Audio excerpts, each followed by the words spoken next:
હર હર મહાદેવ. કેમ છો? મજામાં જશો એવી આશા રાખું છું. અને મહાદેવ આપણને કાયમી માટે મજામાં રાખે એવી મહાદેવના ચરણોમાં પ્રાર્થના. આજ રોજ ઉચડી ગામે ઉચડિયા મહાદેવના મંદિરે દીપમાળા યોજાય.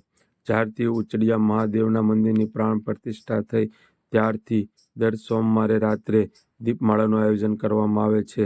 આજની દીપમાળા ઉચડી ગામના શિવ ભક્તો એવા ગાંગાણી છેરીની મહિલા મંડળ દ્વારા મહાઆરતી ઉતારવામાં આવી અને શિવ ભક્તો ખૂબ મોટી સંખ્યામાં મહાદેવના મંદિરે પધાર્યા. હર હર મહાદેવ.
નમો